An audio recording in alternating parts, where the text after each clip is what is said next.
የኤፌሶን መጽሐፍ ጥናት መግቢያና የሐዋርያው ጳውሎስ ታሪክ ክፍል 1 የኤፌሶን መጽሐፍ ጥናትን ልንጀምር ነው።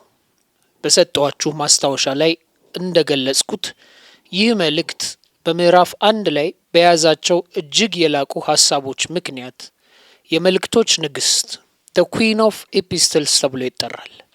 እንዲሁም ቤተ ክርስቲያንን የሚገልጥበት መንገድ እንደ ስጋዊ አካል ሳይሆን እንደ መንፈሳዊ አካል አድርጎ ነው። የሐዋርያት ሥራ መጽሐፍ ስለ ቤተ ክርስቲያን ይናገራል። ያም የት መቼና እንዴት እንደተመሰረተች፣ ስለ ሐዋርያት እንቅስቃሴ እንዴትና ምን እንዳደረጉ፣ ምን እንደሰሩ፣ የት እንደሄዱና ስንት ሰዎች በመንፈስ ቅዱስ እንደተጠመቁ ይናገራል። ይህ የቤተ ክርስቲያንን አካላዊ አወቃቀር ያመለክታል። የኤፌሶን መጽሐፍ ግን ስለ ቤተ ክርስቲያን መንፈሳዊ ይዘቷን ይናገራል። ዓላማዎች። የመጀመሪያው ዓላማ በዚህ መልእክት ውስጥ ካሉት ትምህርቶች ጋር መተዋወቅ ነው። በኤፌሶን መጽሐፍ ውስጥ የድነት ዕቅድ በስፋት ተብራርቷል። የድነት ዕቅድ በእግዚአብሔር እይታ የሚለው ሐሳብም በስፋት ተዳሷል። ስለዚህ ይህንን መልእክት በማወቅ ከምንረዳው ውስጥ አንዱ ይሄ ነው። ሌላው ዓላማ ደግሞ ቤተ ክርስቲያንን በእግዚአብሔር ዕቅድ ውስጥ ለሰው ልጆች ያላትን ማዕከላዊ ስፍራ ማወቅና ከዚያም የተነሳ የላቀ አክብሮት እንዲኖረን ማድረግ ነው። ባለንበት ዘመን ውስጥ የሆነ አንድ አስተሳሰብ እየጎለበተ ነው።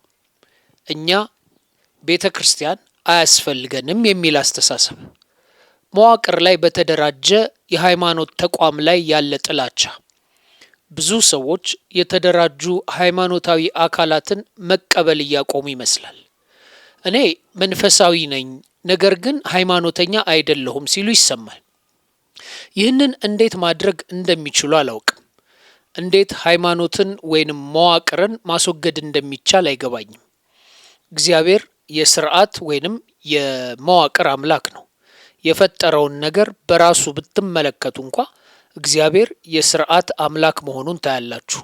ታዲያ ይህን ሁሉ አጽናፈ ዓለም በመዋቅር የሰራ አምላክ ቤተ ክርስቲያንን ካለማዋቀር ቢተው ትርጉም አይሰጥም። ስለዚህ ይህ መልእክት ቤተ ክርስቲያን ተብላ ስለምትጠራው አካል ያለውን የእግዚአብሔርን እይታና ዓላማ እንድታስታውሱ ያደርጋችኋል።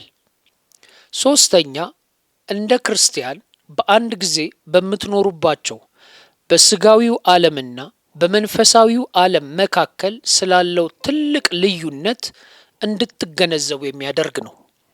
የክርስትና ትልቁ ችግር ወይንም የክርስትና ትልቁ ፈተና በአንድ ጊዜ በሁለት ዓለማት ውስጥ መኖራችን ነው። ያ ዘወትር የሚሆን ነው። ሁለት ነገሮች፣ ሁለት ጫናዎች ሁልጊዜ በእኛ ላይ ያሉ። የምንኖረው በመንፈሳዊ ዓለም ውስጥ ነው። ነገር ግን በስጋዊ ዓለም ውስጥም እየኖርን ነው። ሁለቱንም በአንድ ጊዜ እናደርጋለን። የኤፌሶን መጽሐፍ በዚህ ትግል ውስጥ ያለውን ነገር ቁልጭ አድርገን እንድናውቅ ይረዳናል። በክፍሉ መጨረሻ ስለ እግዚአብሔር፣ ስለ ቤተ ክርስቲያን እንዲሁም ስለ ክርስትና ስላሉን እውነተኛ በረከቶችና ኃይል ግልጽ እይታን ይሰጠናል። የዚህ መልእክት ጸሐፊ ጳውሎስ እንደሆነ እናውቃለን። የጻፈውም ኤፌሶን ወደ ተባለች ቦታ ካደረገው ጉብኝት በመነሳት ነው።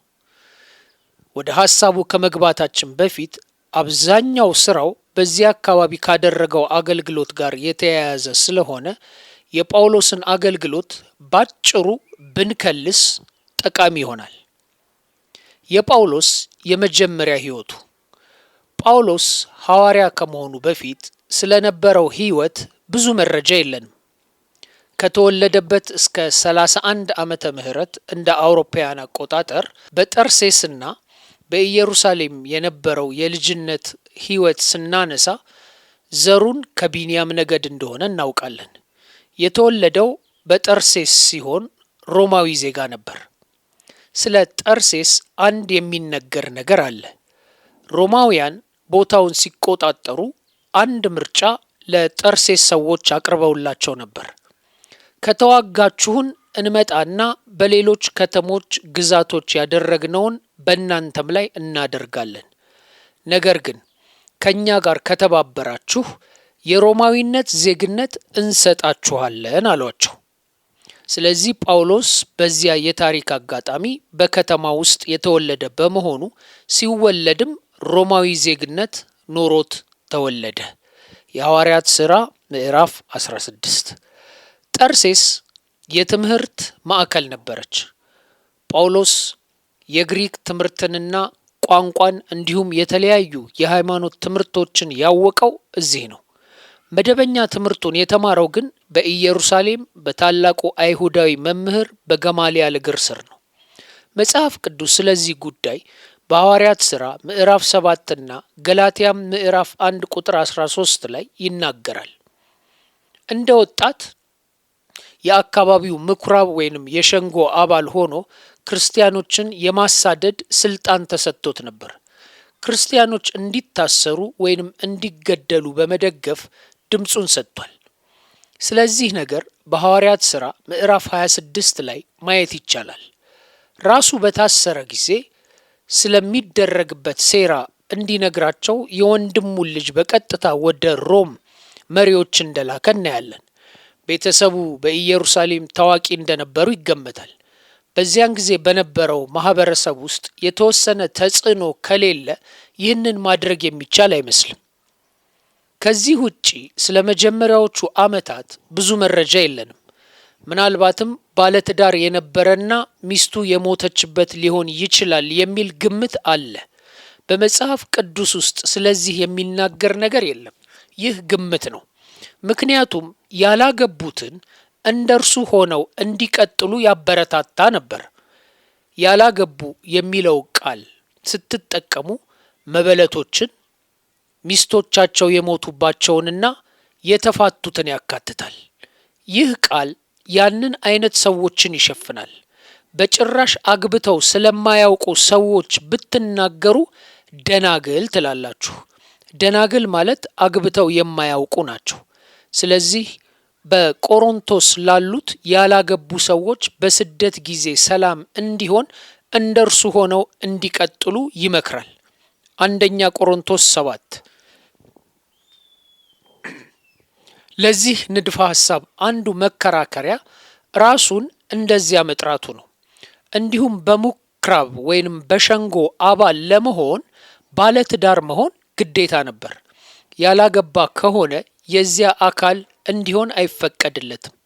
ያም ሆነ ይህ ስለ አስተምሮ ወይንም ትምህርቱ ምንም የሚቀይረው ነገር የለም። ታሪካዊ ግምት ብቻ ነው። ስለ መልኩ የምናውቀው በጣም ጥቂት ነው። አንደኛ ቆሮንቶስ ምዕራፍ 2 እና ሁለተኛ ቆሮንቶስ 10 እንደሚጠቁሙት አካላዊ ገጽታው አስደናቂ አልነበረም። አንዳንድ መጽሐፍ ቅዱሳዊ ያልሆኑ ታሪካዊ ጽሑፎች ለምሳሌ የጳውሎስ ስራዎች አክትስ ኦፍ ፓውል ወይንም የቴክላ መጽሐፍ እንደሚሉት እርሱ አጭርና ራሰ በረሃ ነበር። እግሮቹ የተጣመሙ ነበሩ።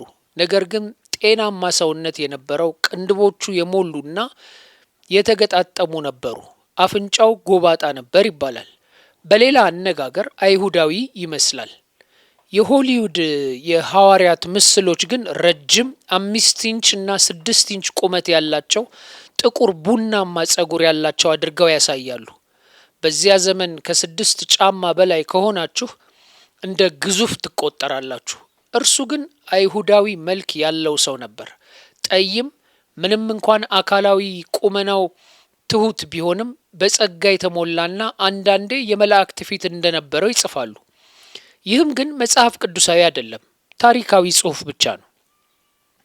ከ32 እስከ 34 ዓመተ ምህረት ባለው ጊዜ የእርሱ መለወጥ እና የመጀመሪያው አገልግሎት ጊዜው ነው።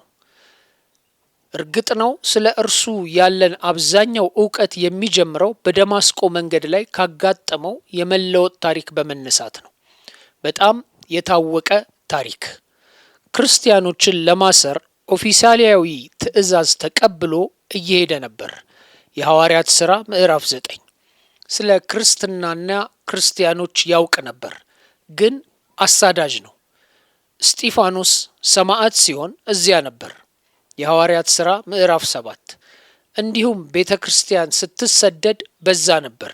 የሐዋርያት ሥራ ምዕራፍ 8።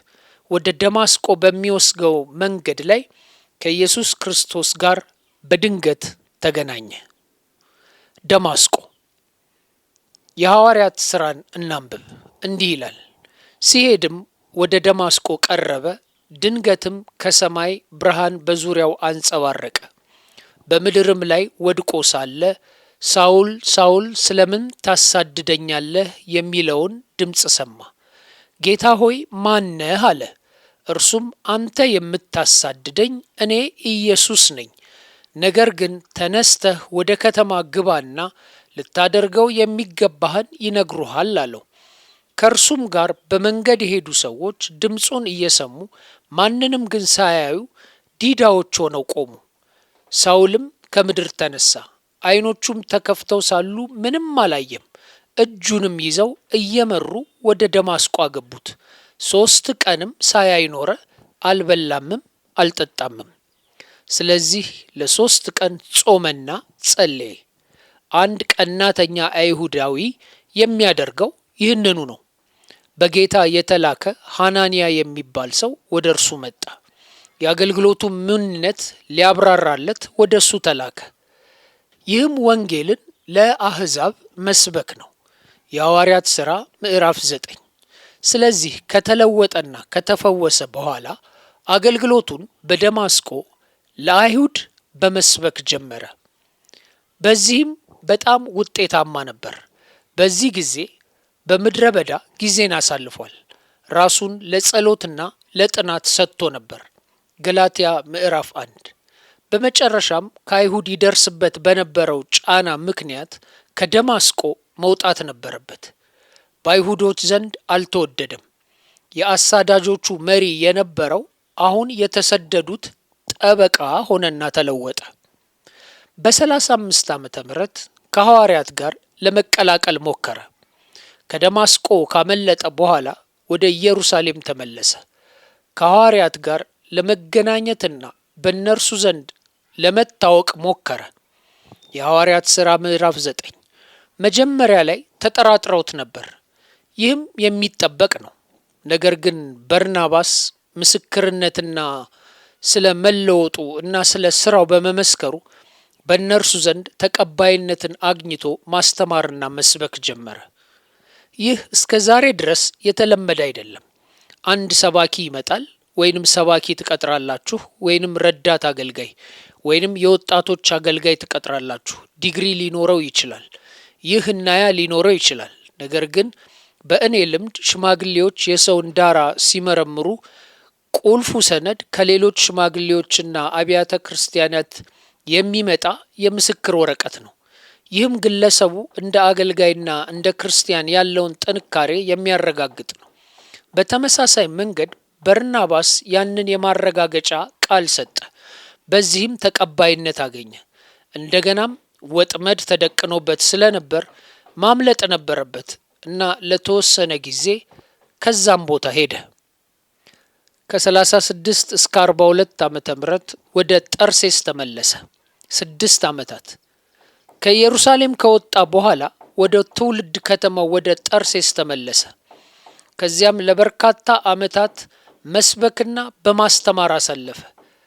አንዳንድ ምሁራን ይህንን አገልግሎቱን የዝምታ ጊዜ ይሉታል። 6 ዓመት። ከዚያም ከ42 እስከ 44 ዓመተ ምህረት በአንጾኪያ አስተማረ።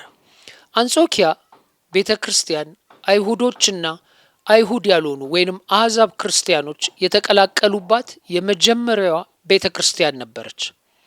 ክርስቲያኖች ከኢየሩሳሌም ስደት ሲያመልጡ በአንጾኪያ ቤተ ክርስቲያን ተጀመረች። ይህም የተወሰነ ውጥረት ፈጠረ። ይህ አይነቱ አዲስ ቅልቅል ነበር። አይሁድና አሕዛብ በአንድ ላይ በአንድ ራስና በአንድ ሃይማኖት ስር ሆኑ።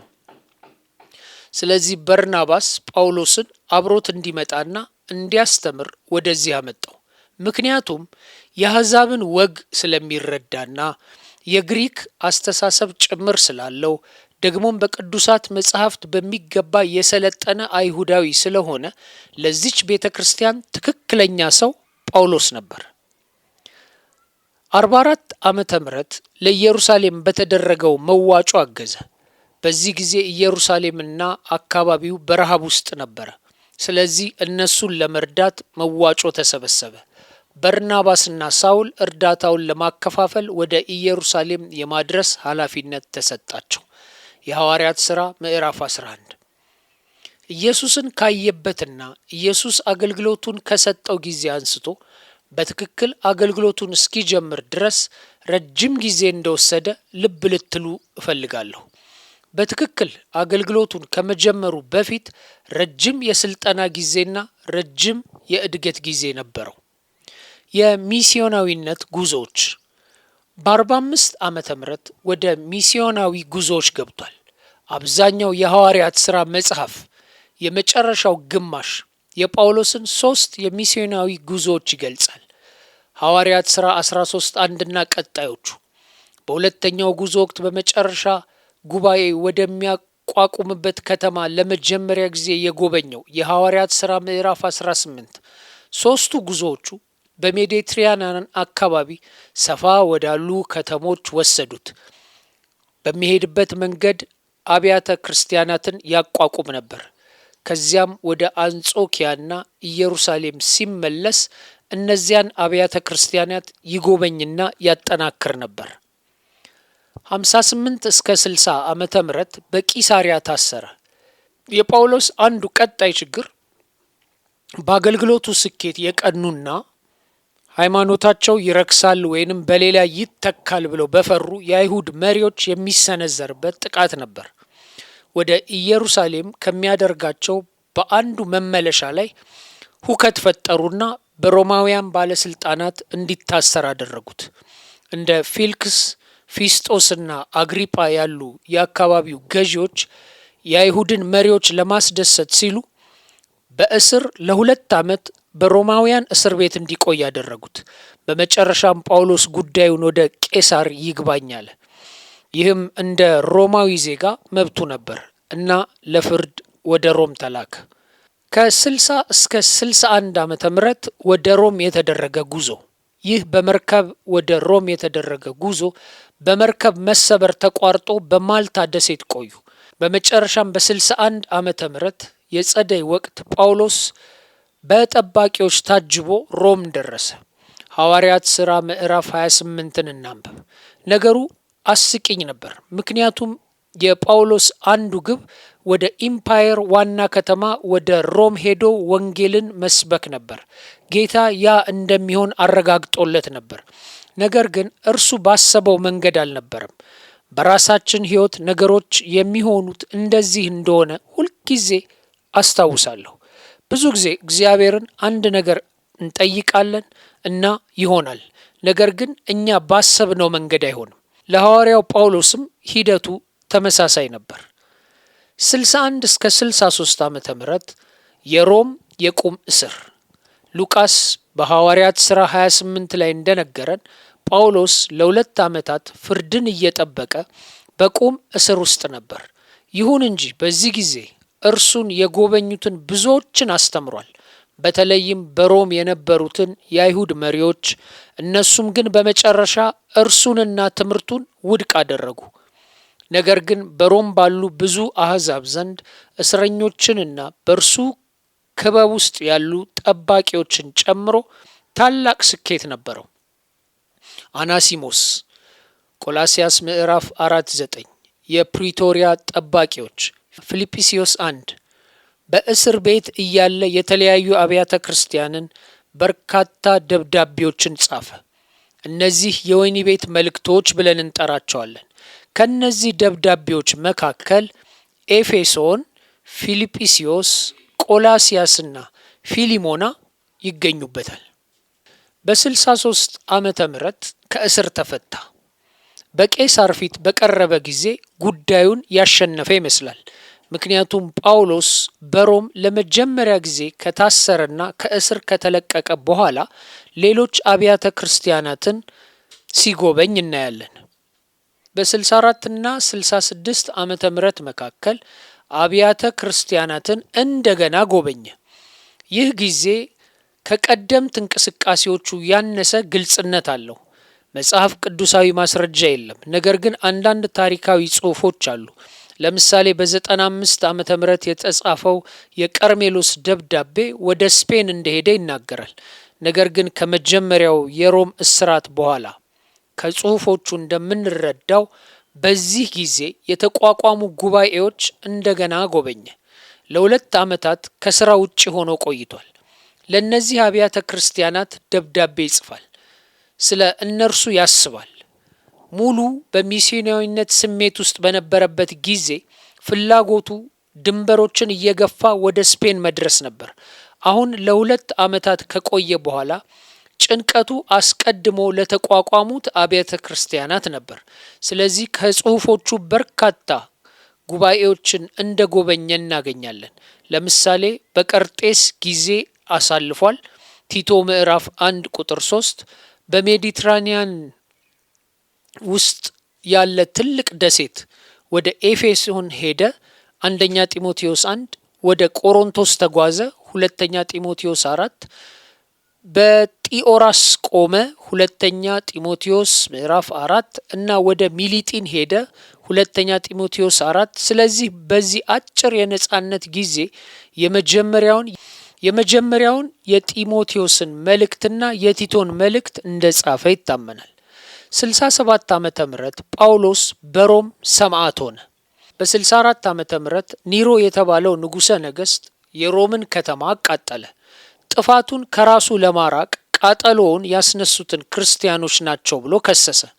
ቀድሞውንም የተጠሉ ስለነበሩ ስደታቸውን ለመጀመር ቀላል ነበር። በዚህ ጊዜ ብዙ የሮማ ዜጎች ታስረው ተገደሉ። ጳውሎስም የሃይማኖት መሪ እንደሆነ ስለታወቀ እንደገና ታሰረ። ስለ እርሱ መዝገብ ነበራቸው። ማን እንደሆነ ያውቁ ነበር። ታዋቂ ነበር እና ምናልባትም ከጴጥሮስ ቀጥሎ በጣም የታወቀ ሐዋርያ ነበር። ከመገደሉ በፊት በመጠባበቅ ላይ ሳለ ከእስር ቤቱ ሆኖ የመጨረሻውን ደብዳቤ ለጢሞቴዎስ ጻፈ። ይህም ሁለተኛ ጢሞቴዎስ ነው። ከዚያም ብዙም ሳይቆይ አንገቱን ተሰየፈ። የጌታ ታላቅ አገልጋይ የነበረው ሰው ሕይወት እንዲህ ተጠናቀቀ። ስለ ኤፌሶን የመጀመሪያ ትምህርት። ለዚች ቤተ ክርስቲያን ደብዳቤ የጻፈውን የጳውሎስን ሕይወት በጣም በአጭሩ አጠቃላይ የሆነ እይታ አይተናል። አሁን ደግሞ ስለ ጳውሎስ በኤፌሶን እናውራ። ጳውሎስ በኤፌሶን ጥቂት ደቂቃዎች ቀርተውናል። የጳውሎስ የኤፌሶን ጉብኝት እና የቤተ ክርስቲያን ምስረታ ታሪክ በሐዋርያት ሥራ ምዕራፍ 18 ላይ ይጀምራል። በሐዋርያት ሥራ ምዕራፍ 18 ከ18 እስከ 21 ጳውሎስ በሁለተኛ ሚስዮናዊ ጉዞ ከግሪክ አቴንስ ወደ ቤቱ ሲመለስ ኤፌሶንን በአጭሩ ጎበኘ። ጥሩ አቀባበል ተደረገለት። አቂላና ጵርስቅላን እዚያ ትቶ ስለ ስራው ሪፖርት ለማድረግ ወደ ቤቱ ተመለሰ። በዚህ ጊዜ ምንም አማኞች አልነበሩም። አጵሎስ በኤፌሶን በሐዋርያት ሥራ ምዕራፍ 18 ላይ እንዲህ ይላል። በትውልዱም እስክንድሪያ የሆነ አጵሎስ የሚሉት አንድ አይሁዳዊ ወደ ኤፌሶን ወረደ። እርሱም አንደበተ ርቱዕ ሰውና በመጽሐፍት እውቀት የበረታ ነበር። ይህም ሰው የጌታን መንገድ የተማረ ነበር።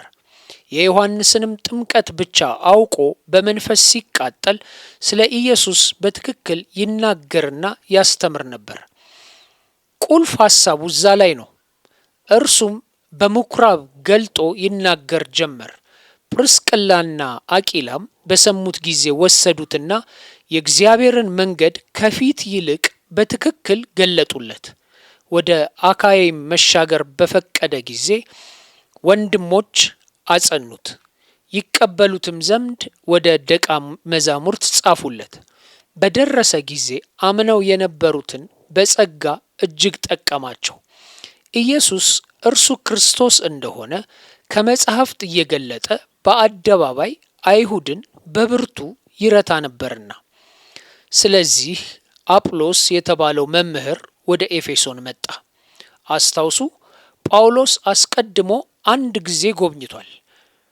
ማንም አልተለወጠም።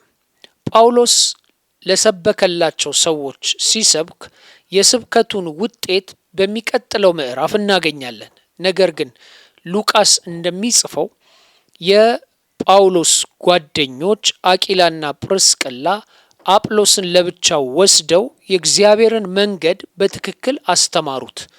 እንደገና አቂላና ጵርስቅላ ለአጵሎስ ምን እንዳስተማሩት ፍንጭ የምናገኘው በሚቀጥለው ምዕራፍ ላይ ነው።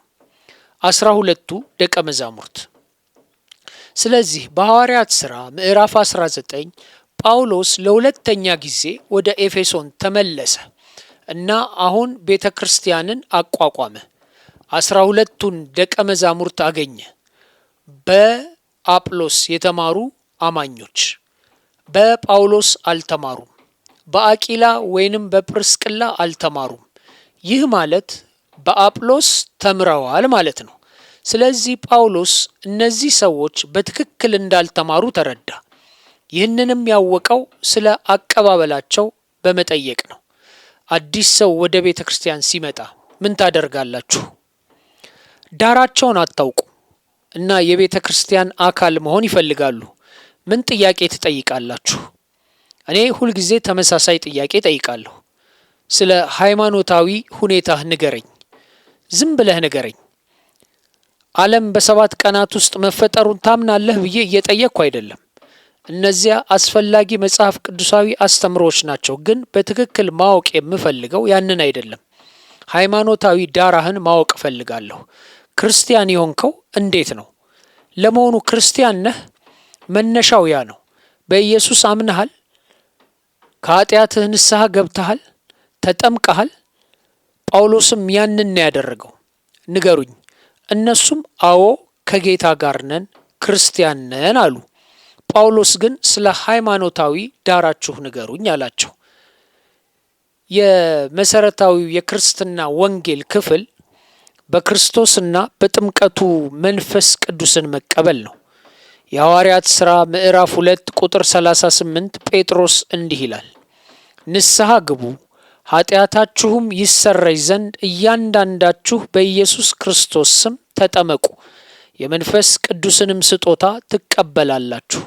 ስለዚህ መልሳቸው አጵሎስ ያስተማራቸው የዮሐንስ የመጥምቁ ዮሐንስ መልእክት እንደሆነ ያሳያል። ምክንያቱም ጳውሎስ መንፈስ ቅዱስን ተቀበላችሁን ብሎ ሲጠይቃቸው እነሱም እንዴ መንፈስ እንዳለ እንኳን አላወቅንም አሉ። ስለዚህ በተማሩት ነገር ውስጥ ትልቅ ክፍተት አለ። የተማሩትም የዮሐንስን መልእክት ነው። የዮሐንስ መልእክት ለመንግስቱ መምጣት ዝግጅት፣ ንስሐ መግባትና መጠመቅ ነበር። አጵሎስ ያስተማራቸው ይህንን ነው። የወንጌል መልእክት ግን የእግዚአብሔር መንግስት መምጣቱንና ሲመጣም በኃይል መምጣቱን ነው። ናም ንስሐ የሚገቡና በኢየሱስ ስም የሚጠመቁ ይቅርታን ያገኛሉ፣ እንዲሁም መንፈስ ቅዱስን ይቀበላሉ። እኛ ብዙውን ጊዜ መንፈስ ቅዱስን መቀበል በሚለው ክፍል ላይ ብዙ አጽንዖት አንሰጥም። የሐዋርያት ሥራ ምዕራፍ 2 ቁጥር 38 ወይንም ያንን የቅዱሳት መጽሐፍት ክፍል ስንጠቅስ ሁልጊዜ ትኩረታችን ጥምቀት በመጥለቅ መሆኑን በማረጋገጥ ላይ ነው። ይህም ትክክል ነው። ነገር ግን እኛ የምናተኩረው በዚያ ላይ ወይንም በኃጢአት ይቅርታ ላይ ነው። ነገር ግን በመጀመሪያው ክፍለ ዘመን ሰዎችን በወንጌል ያስደሰታቸው የኃጢአት ይቅርታ ሐሳብ ሳይሆን መንፈስን ይቀበላሉ የሚለው ሐሳብ እንደሆነ ታውቃላችሁ። ምክንያቱም መንፈስ ለትንሣኤ ኃይል የሚሰጥ ነው። ሮሜ 8 9 11 ለአይሁዶች መንፈስ ቅዱስ በክርስቶስ በኩል መሰጠቱ ስለ ወንጌል ትልቁ ጉዳይ ነበር። በነቢያት የተገባላቸው ቃል ነበር። አይሁዳዊ ብትሆኑና ወደ ታሪካችሁና ወደ ተገባላችሁ ቃል ብትመለከቱ መንፈስ ተሰጥቷል። ነገር ግን የተሰጠው በጣም ለጥቂት ጊዜያትና ለጥቂት ሰዎች ነው። ለአንዳንድ ነገስታት፣ ለአንዳንድ መሳፍንት ለምሳሌ ሳሙኤልና ሳምሶን፣ ለነቢያት ለምሳሌ ኢሳይያስ መንፈስ በእኔ ላይ ነው አለ። ዳዊት በመንፈስ ጎልያድን አሸነፈ። መንፈስ በተወሰኑ ግለሰቦች ላይ ለተወሰነ ጊዜ ይመጣ ነበር።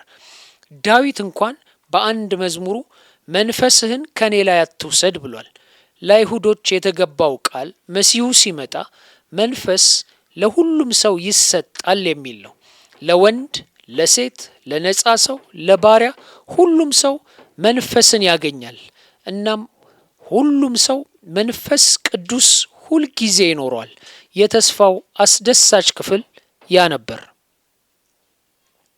ስለዚህ ጳውሎስ እነዚህን ሰዎች መንፈስን ተቀበላችሁን አላቸው።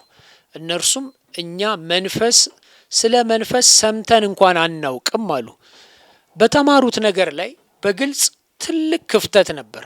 ስለዚህ ጳውሎስ ለእነዚህ ሰዎች ያስተማራቸው ይህንን ነው።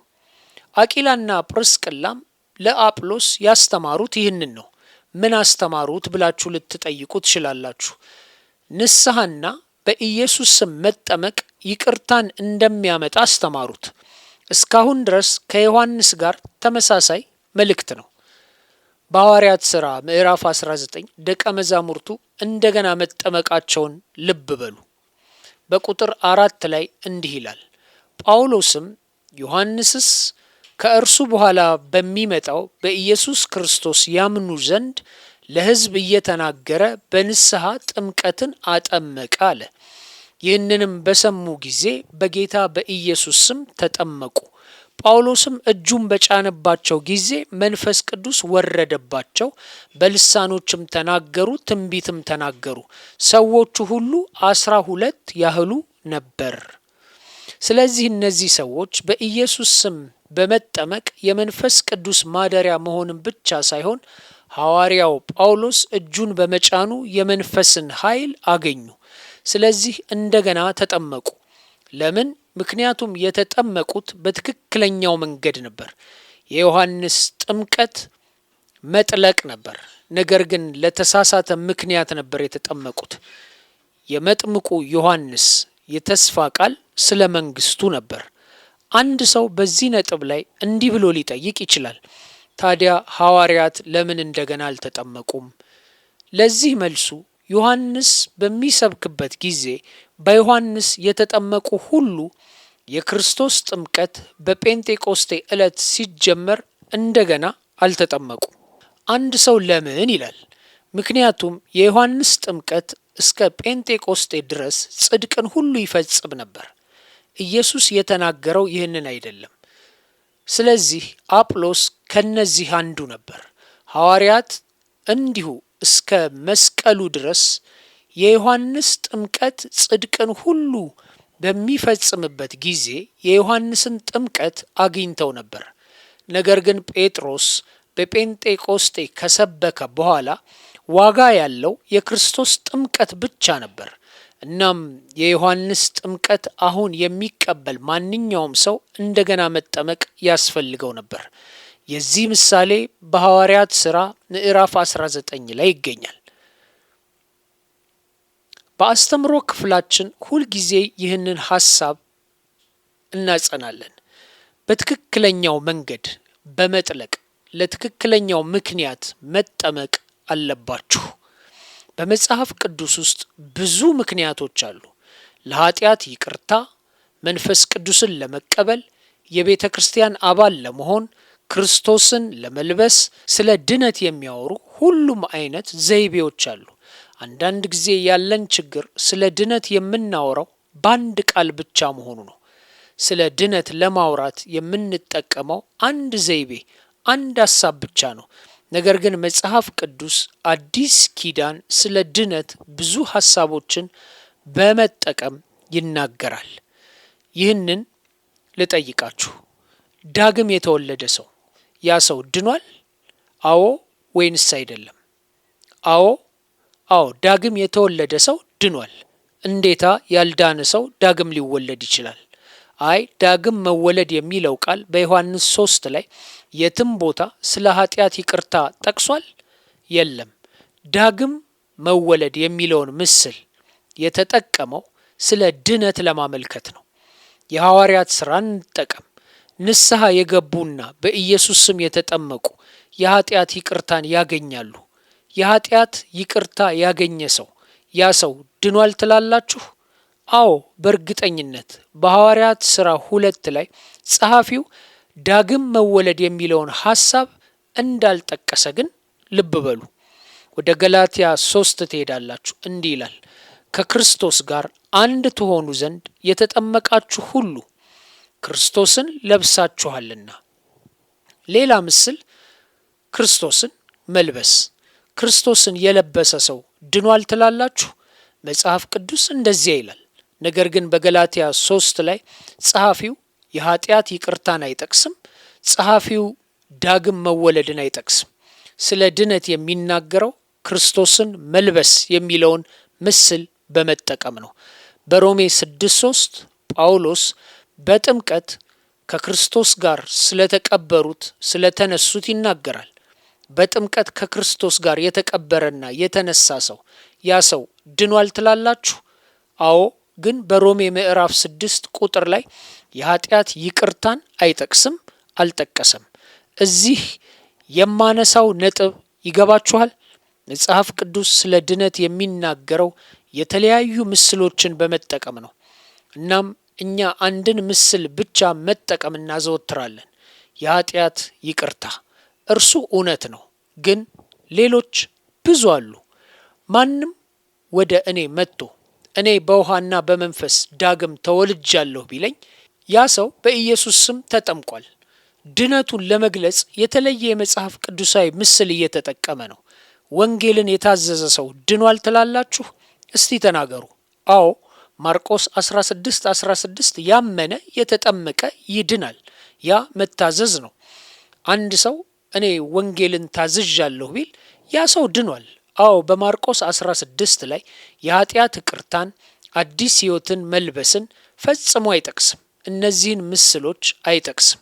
እንዲህ ይላል፣ ክርስቶስን የሚታዘዙ ያመኑና የተጠመቁ ይድናሉ። ወንጌልን የታዘዙ የዳኑት እነርሱ ናቸው። ስለዚህ እያስተላለፍኩት ያለሁት ሐሳብ ክርስቲያን ስትሆኑ መጽሐፍ ቅዱስ ድነታችሁን ለመግለጽ የሚጠቀምበትን የተወሰነ ምስል ከተጠቀማችሁ ለትክክለኛው ምክንያት ተጠቅማችኋል ማለት ነው። ወንጌልን ስለታዘዝኩ ድኛለሁ ብትሉኝ አሜን፣ ድናችኋል። ወደ እኔ መጥታችኋል። አዲስ ሕይወት ስላለኝ ድኛለሁ፣ በውሃና በመንፈስ ዳግም ተወልጃለሁ ብትሉ ትክክል ነው። ዮሐንስ 3 አንተ ከእኛ አንዱ ነህ። አንድ ሰው በጥምቀት በጎ ሕሊናን ለእግዚአብሔር ጠይቄያለሁ አንደኛ ጴጥሮስ ቢል ያ ሰው ድኗል በፍጹም። ለምን? ምክንያቱም ለመጽሐፍ ቅዱሳዊ ምክንያት እየተጠቀመ ስለሆነ። ተቃራኒውም እንዲሁ ነው። ሰውየው የተጠመቅኩት ልደቴ ስለነበረ ነው ቢል አይደለም። የዳንኩት ታላቅ ወንድሜ ስለመጣ አብሬው መጥቼ ስለተጠመቅኩ ነው ቢል አይደለም። ቁርባን መውሰድ ፈልጌ ነው፣ ሳህኑ ወደ እኔ በመጣ ቁጥር እያለፍኩ ለጎኔ ላለው ሰው ማሳለፍ ስለሚያሳፍረኝ ቁርባን መውሰድ እንድችል ፈልጌ ነው ቢል አይደለም። ማለቴ ይህንን ነው። ከተጠመቃችሁ ወይንም ከተጠለቃችሁ ምክንያቱም ጥምቀት ያ ነው። ያ መጽሐፍ ቅዱሳዊ ጥምቀት ነው። ለትክክለኛው ምክንያት ከተጠለቃችሁ ወይንም ከተጠመቃችሁና ብዙ ምክንያቶች አሉ። ወንጌልን ታዘዝኩ፣ ዳግም ተወለድኩ፣ ክርስቶስን ለበስኩ። እዚያ ሁሉ የተለያየ ዘይቤዎች፣ እነዚያ ሁሉ የተለያዩ ምስሎች ታዲያ በትክክለኛው መንገድ ለመጽሐፍ ቅዱሳዊ ምክንያት ተጠምቃችኋል ማለት ነው። ነገር ግን ካልተጠመቃችሁ፣ በሌላ አነጋገር ሕፃን ሆኜ ውሃ ተረጭቶብኛል ብትሉ በትክክለኛው መንገድ አልተጠመቃችሁም። የሐዋርያት ሥራ 12 ለእኛ ትልቅ እርዳታ ነው። ምክንያቱም ቅን የሆኑ በፍጹም ቅን የሆኑ ክርስቶስን ለማወቅ የፈለጉ ክርስቶስን የተመኙና የፈለጉ ሰዎች ታሪካዊ ምሳሌን ይሰጠናል። ነገር ግን በትክክለኛው መንገድ በመጥለቅ ቢጠመቁም ለተሳሳተ ምክንያት ነበር። እናም ጳውሎስ 12 ሰዎች ጳውሎስ ታውቃላችሁ ይኸው በቂ ነው ሊል ይችል ነበር። ይሄ በቂ ነው የሚለው አባባል ለፈረስ ጨዋታ ጥሩ ነው፣ ነገር ግን ለድነት አስተምሮ አይሰራም። ስለዚህ እዚህ የነዚህ 12 ሰዎችን ጥምቀት እናያለን። ይህ የኤፌሶን ቤተ ክርስቲያን ጅማሬ ነው። ከዚህች ቤተ ክርስቲያን ጅምር የምንረዳው አንዱ ትምህርት ክርስቲያን ለመሆን በትክክለኛው መንገድ ለትክክለኛው ምክንያት መጠመቅ አለባችሁ። በሚቀጥለው ሳምንት እንቀጥላለን። የዛኔ ወደ ዋናው ትምህርት መዝለቅ እንጀምራለን። ለዚህ ቻናል አዲስ ከሆናችሁ ሰብስክራይብ አድርጉና መልእክቱ ያለመቆራረጥ እንዲደርሳችሁ አድርጉ። ከኛ ጋር እስካሁን ከነበራችሁ ደግሞ ላይክ፣ ሼር በማድረግ መሰረታዊውን ትምህርት ለብዙዎች አድርሱ። ተባረኩ።